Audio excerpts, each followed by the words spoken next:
Back it up, back it up, back it up, back it up, back it up. Ain't no half stepping with Marcus J live from the Den Legacy Internet Radio. Hopefully y'all up in the crib shaking your asses. And fellas, if you're looking at the ladies, she's shaking her booty, because I tell you, it's something about when you see that wobble, it's like, word. Everybody know that one person, when you see him wobble, you stop what you're doing. Ain't no half stepping with Marcus really J live from the wobble. Den. I like to see a guy do it. Yeah, I'm sure you do. I don't, but I don't care what, I'm a dude. I really don't care what, But you brought it what up. you think. Okay, well, I don't care what you so think. Next. Ain't no half stepping with Marcus J and her. Melody. Live from the Den. Melanie was dancing to the wobble. Melanie's jamming to the wobble? Yeah. Say word. Oh, Melanie. Melanie checking us out in the shine. She up there getting it in. Of course, our sister Shayna is listening. She was tripping when I said earlier. She's tripping off of when I said earlier that I want to see a hood hero run for president. She was tripping off of that and whatnot. She was tripping off that. Ain't no half step with Marcus J live from Dan Legacy and that radio. All right. In this segment, I want to get through a couple of quick hits. I'm getting this one from rawstory.com. I want the fellas to really kind of build on this one. Ladies, I definitely want you as well. But fellas, I kind of want you guys to Real talk rap a little raw, bit. baby. Real rap raw. Yeah, I want y'all to get in on this one. I'm getting this one from rawstory.com. And the headline says it's an epidemic. Young black men killed by United States police at highest rate in year of 1,134.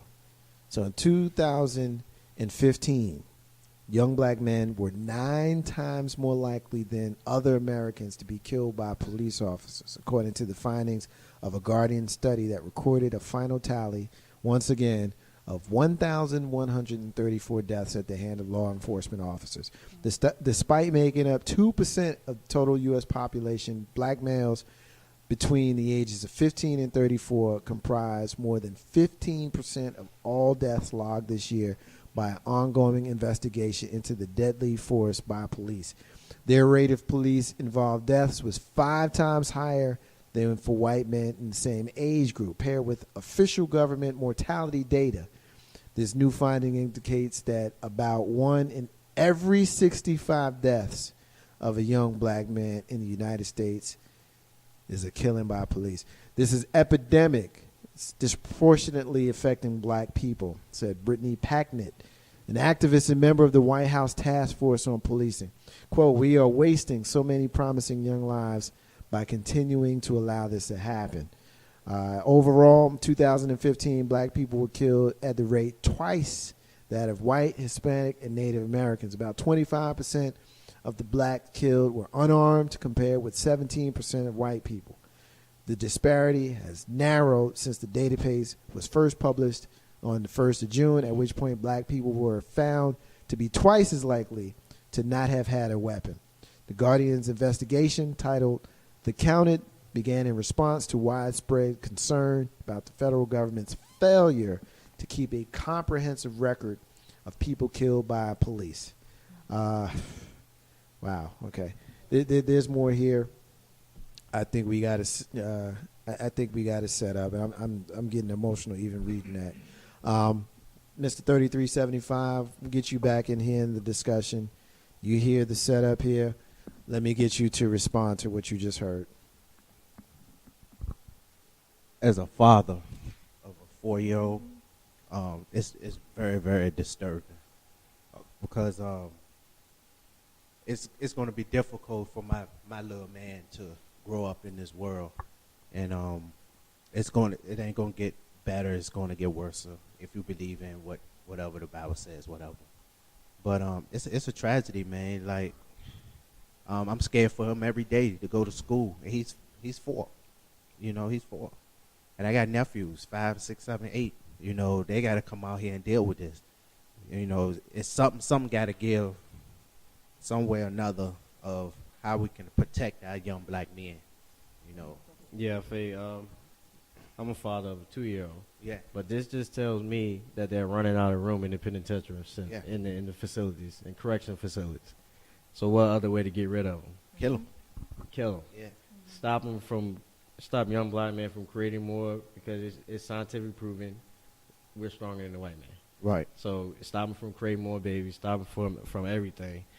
And it's kind of easy way to get rid of somebody because you don't have to come up with justification for doing it. Right. As you see, every time somebody is killed by police, they get off some type of way. Right. The police officer is off some type of way. So it's crazy, man, because, you know, like you say, you got a 2-year-old. And you have to talk to your kids at this young age, which you shouldn't have to do it, but you have to for them growing up as a black young man as well. And it's crazy because my 4-year-old, when he sees a policeman, he runs to him like, oh, the policeman. Not knowing. He loves it. Like the shiny badge, the gun, he loves it. Yeah. And as a father, I'm sitting back like, yo, that's, you get a teenager and wear a hood, that man is going to kill you. Yeah, it's not saying all policemen are bad, but hell, majority of y'all making it look like it. Yeah. And we're in the South. Yeah. We're in the South. I'm a mother of a 6-year-old, but I have a daughter. And when Trayvon Martin was murdered, I and a few of my church members went to the march that they had over there by John Marshall Court Building, and I brought my daughter. And I brought her the same day, the same scenario with Mike Brown. And I brought her one more time when they had just an outreach for police brutality. And she remembers the space where we sat when we did a hands up, don't shoot picture. And every now and then she'll go, Mommy, do you remember when we were over there? And she'll point in the direction of the court building. And I'll go, yeah, do you remember why? And she'll no. And I will tell her because a young boy was shot. He was murdered. Why was he murdered? For being black in the wrong place at the wrong time. Which is essentially what it boils down to. You had Skittles and tea. You allegedly had a gun, but you were left out in the street for 4 hours with no gun in sight. Not to explain that to my child, who's a girl. And I can't tell her that you have nothing to worry about because there's women being shot as well. Just for being black. Just for being in the wrong place, wrong time. And what I don't want to do, which was done to me, and I think was done to a lot of us in the millennial generation, not many people talked to us about it, but we were exposed to it. So we were just left to our own conclusions. But I want her to know, not so much as to scare her, but so that she can be aware, because she's at that age where police officers and firemen and anybody in the public safety realm are coming to her school and going, hey, this is what we do, and this is she has someone in her life that has told her on a consistent basis that he's there to protect her and he's in the military. And that's something that she has to understand. And how do you explain that to a 6-year-old going on a 7-year-old? How do you explain that to a 2-year-old? How do you explain it to a 4-year-old? It's very hard to try to explain something like that without scaring your kids. You've got a 2-year-old, a 4-year-old. I mean, you've got little girls. That shit is scary. Right. To try to explain, this is what happens, and there's really no real reason for it. Right. So can you imagine how the child feels? Like, if I have to remember this stuff and go to school, and I don't know who the freaking bad person is now anymore. Like, when I was a kid, you would run up to, you would go up to the police officer and you'd be like, hi. The fire company would come and let you go down the pole and all kinds of fun stuff. Nowadays, what the hell? Right. You don't know who the heck is the bad guy. It's the guys that are supposed to be protecting you are the bad guys. Your next door neighbor is the bad guy. You might even have a family member that's the bad guy. Right. What the hell are we doing to our freaking kids? It's too scary. It's really too scary. It's like they activated martial law without people even recognizing it. Right. Yeah. That's kind of what happened. And it happened, started in St. Louis to me. Yeah. Peace. I would say, you have to first understand that they are actually afraid of us, because the moment that you terminate the black men, you know, you it's almost like you're cutting it off at the head. You know, God designed, you know, to be not discrediting women, not saying that at all, but we all know that, you know, man typically is the head. You know, you get a good man, you know, he should be the head. So you're cutting it off from the head. You're cutting off the source. And, you know, they say that it's because, you know, they're scared we're thugs, you know, typically our behavior or our choice of clothing to wear. But I look at it as, you know, everything in this country, in America, was not built for us. It was built by us, but not built for us. And in the moment we always progress and we don't need them anymore, they kill and destroy it and destroy us. Black Wall Street. Black Wall Street, Seneca Village, everything. You know, hey, that's synergy. Go ahead, right, girl. And so everything that happens. So, but you have to understand our behavior is not because of what we have done. You know, you back someone in a corner long enough, you're gonna start fighting back. You know, and that's we don't know. So I always say, anytime something happens with black people, I say we said this today. I said, forgive them, Father, for they know not what they do. You know, you can't. We do have to take ownership to it, but you can't. You know, some people don't know. They just don't know. So I think is that they are really scared, and they are really trying to get rid of it. They've been doing that forever. You have a man, a boy born first, we kill him. That's even in biblical times. They've been doing that forever, and I think that's what they're trying to do. You know, we're in that corner that you're telling us. You know, we get backed up into that corner. This is the point, y'all. We passed that point. We need to freaking start fighting. We need to start fighting back. There's no need to, like, watch your language, watch your mouth, watch your tone, and be polite because there's a white person around. Man, the hell with that bullshit. Say what you want to say. Protect yourself and your family. Protect all your others. I mean, we need to take care of each other. And if some of us say something and the other 25 of us are scared, how the hell are we supposed to move one step forward? Yo, that's like the worst thing that we could possibly do, and the worst thing that continues to happen to us in our community is the respectability. Everything that has to do with respectability. And to be able to exist in respectability is a vacuum. There's no way that and it even harkens to what we were talking about before the break with Stephen A. Smith. You know, respectability. Like, you ain't gonna worry about that. You're worried about our lives being taken from us, and you're gonna contrast that with white people not being able to pay their bills. Those two don't even exist in the same platform, let alone the same book or the same page. What really is frustrating for me personally is the respectability aspect of it, because people are tired of "we shall overcome." Even though my mother was born in the 40s as well. My father was born in the 30s. He passed away going on 8 years ago. So that mentality of, you know, we just gonna sit back and see what happens, we gonna overcome. And you have so many people that are ready to fight now in the first, and it's our own people that are calling us the thugs. It's our own people that are calling us the rebel rousers. But we're angry, we're upset. I saw a meme on Facebook. There's a meme floating around on Facebook right now, like, yo, I'm not the generation before me. I will kick your ass.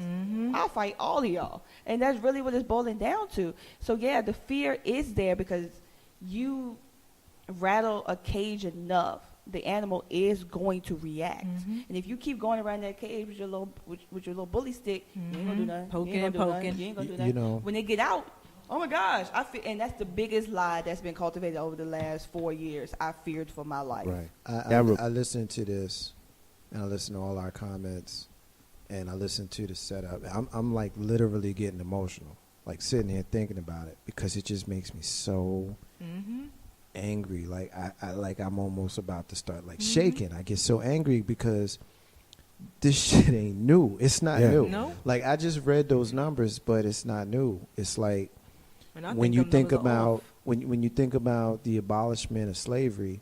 The abolishment of slavery basically was, unless your ass in jail. That's it. You know, you get to be good old slave if they put you in jail. So that's the one side of it. You know, and the other side of it is there's a natural fear of the black man that he's animalistic. Like, they would teach young white people that we had a higher pain tolerance than they did. even little subtle things like that, so that, they can fight us or beat us harder, and, we wouldn't respond or react the same way that other folks would, which is the precursor to them doing just the most violent things to us, mutilation and things of that sort. And then you kind of bring it to the present day with regards to how quick some of these officers are to draw their weapons. I mean, if you listen to this show, then you know that I've read and we've done stories here of white people who have driven their cars and tried to run down the police, been on golf courses with guns, and they've been talked down and stuff. And you got Tamir Rice, who got popped after 2 seconds of being out the car, and we've got to a point where these things are so routine that you get some black folks that'll say, well, y'all worrying about that, but why don't you get as excited when it's black on black crime? Well, first of all, black on black crime is bullshit, because everybody will destroy their own, meaning white folk kill white folk, Chinese kill Chinese, Puerto Ricans kill Puerto Ricans. And so black on black crime, to me, just the phrase in itself is divisive and is designed to create fear. So when you think about that, and then quite frankly, when Pookie kills Day-Day, Pookie go to jail. When Officer kills Day-Day, Officer gets paid administrative leave, and he might not get charged. And so it's just so infuriating, man. And sometimes my articulation just kind of escapes me, and I can't even really say the things that I want to say because I get so mad and I can't. And I just think that a lot of the things that we do in our community, I'm not saying that we're blaming victims here, but a lot of the things that we need to be doing in our communities can start working towards alleviating some of these kinds of problems. We don't like each other. We don't trust each other. We want to call each other the N-word. We want to call each other the B-word. We don't like something that somebody did, so automatically they're our enemy, and all of these kinds of things, which is the reason why when I met these two brothers, what did I do? I shook their hand. I said, welcome to our home, brother. And I gave them both hugs. Black men, brothers. I gave them love because they my brothers. Absolutely. And that's the way that's what it should be. That's the way it should be. And I think that if you, facilitate your relationships based upon negativity, that's what you're going to get. Now, again, I'm not blaming us as victims because, I'm just simply not doing that. But I think that we have the keys to fixing some of our issues in our own communities. We don't trust one another. If we want to band together and create something, I'm not going to trust, Q Boogie with my money because, I had a bad experience with Mr. 3375. And so I'm going to put it on her. You know what I mean? Instead of remembering how Black Wall Street was and remembering how we used to have our own stuff in our own neighborhoods and all of that kind of stuff. And we took care of one another. One of the worst things that ever happened to us was integration. Now, I'm not saying that we shouldn't have integrated, but I'm saying one of the worst things that ever happened to us was integration, because we spent so much time trying to be like our oppressors that it created a separation and a competition that has been so detrimental to our community that, we talk about crabs in a barrel, but, the natural habitat for a crab ain't in no barrel. Right. So it upsets me, man. It really does upset me. And, if anybody has any more comments on this, please make it. Otherwise, we're going to move on to something so I can pick my voice up. Hashtag with Marcus J. Loud for the Dead Legacy at the radio. Two more quick things. When we say what the hell, that's a staple for this show. What the hell? We ask what the hell. That's usually a story where when you hear it, you just kind of cock your head to the side. You do the rock eyebrow, and you go, what the hell? I like doing the rock eyebrow. Yeah, I like doing the rock. I was doing the rock eyebrow before the Rock was famous. I actually remember his daddy, Rocky Johnson, by the way. But anyway, both of these are out of Virginia, but I got them purposely off the National Wire, which means, Virginia, y'all been acting a damn fool lately. This one I got from the New York Daily News.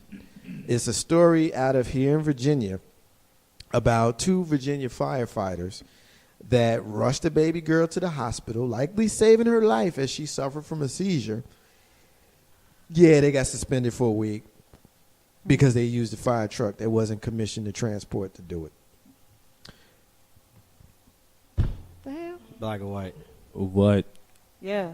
Well, I don't know, and I don't know that it matters. What Just We're my not opinion. At that point, not In for my helping my somebody. opinion, I don't know that it matters, but I don't know. I'm sure we can look that up. So while What are we looking at? he asked if they were black or they were white. One of them, I read the story as well. One of them was white. Okay. So there isn't a racial thing in there. I read. I was unsure. The black man said, "Let's do it," and the white man was hostage. That's Yes, sir. He said, "Oh hell no!" Here's a picture of their captain.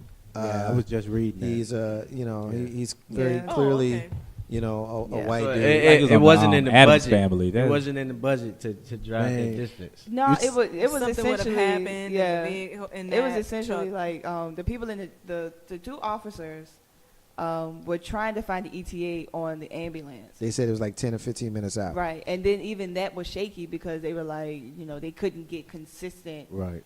or concrete information from them. The baby was dying; she was having a seizure, Yeah. so they were like, "We gonna transport the Yeah, baby." and I get it because it's protocol, but Right. they actually did the right thing. by Right, they taking saved a out life. the Absolutely. hospital. But it's for you to get suspended for that. Yeah. Here's my Decided. thing with that, though, man. If you a long time listener to Ain't No Half Step on Marcus J, you know that I am a very strong proponent of using common sense over law and order. Like law and order, really, I almost cussed on my own show. I don't care sometimes about law and order. Like seriously, if law and order needs to be trumped so that we can use some common sense to do some real stuff, Then let it be. then let it be. Like. Yeah, right. Okay, so they shouldn't have used the truck to take a little girl to the hospital to save her life, but they took a little girl to the hospital to save her life, and they used the truck that they shouldn't have used. Now, the fact that they saved a life, does that trump the fact that they did not follow protocol? Right. Should. It They didn't have should. restraints in it.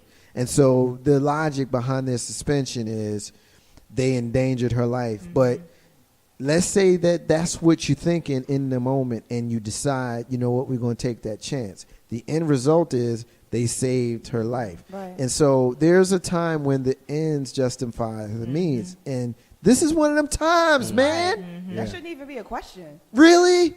The hell? Really? What? Really? Like, I try to show restraint here, man, but for real, they suspending these dudes Right. It's crazy, For doing man. the right thing. for saving a life? So it makes This it is so what you're hard supposed to do the to right do. thing. Yeah, Yep. This but is what you're supposed but to do. firemen have certain equipment in there, Yes. so they probably had.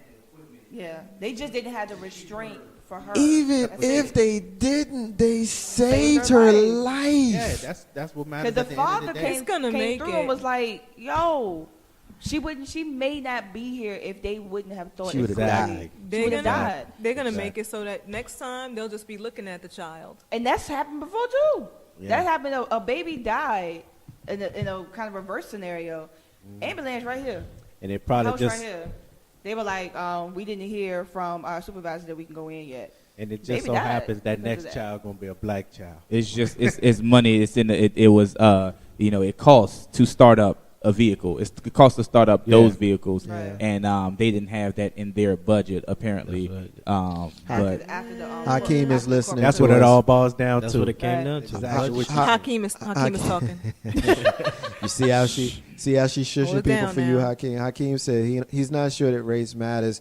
There was a story not too long ago when 2 cops were reprimanded when they took a toddler or a young kid, not sure, to the hospital in their patrol car who had been shot. I think I heard about that story. They got in trouble. They took a kid to the hospital who had been I shot think in it's all Crazy. the about squad that car. budget. how dare you do the right? You're in Yeah. America and What's you wrong have with a you? heart. Oh no, So you you gotta basically go. can you can reprimand the cop for taking a shot kid to the hospital in the squad car, but you're not going to charge a cop that just killed a kid that didn't have no weapon. No, Really? no, Really? that's too much. Like right. Like the law and order thing that sometimes we get caught up in, is just crazy. It's just outrageous to me. Absolutely outrageous. Ain't no how Steph Marks J live from Dan Legacy on the radio. Last thing I want to get to in this segment, at a school in Hopewell, Can Virginia. I please talk about this? At a school in Now, Hopewell, please talk about Virginia, VA is blowing up. a seventh grader was told he had to cut his dreadlocks if he wanted to continue to attend the private school. 13-year-old Isaiah Freeman had been wearing his hair in dreadlocks since the third grade when he began to attend West End Christian School in Hopewell, which is, for those folks out of state, it's about 30 minutes Right. southeast of here in Richmond. Despite the fact that he pulled his hair above his ears, he was still told the hair was unacceptable and that he would receive, quote, a referral for every day that he showed up in school with that hairstyle. Quote, I think it's a form of not being culturally aware, a form of stereotype. And this is Sean Freeman, the boy's father. West End Christian principal Amy Griggs said the issue was the length of Isaiah's hair and not with the style. She also noted the school had asked several other boys to change their style so that they would not make an exception for Isaiah over the other boys. Quote, the rule in our handbook states that hair length is to be no longer than the middle of the neck, halfway below the ears, and not below the eyebrows. Even from the beginning of the school year, Isaiah's hair had become considerably longer. This has never been about his hairstyle, only the length. As he gets older, people, and it's a different quote, Freeman, this is his dad. I should have attributed that as I read his quote.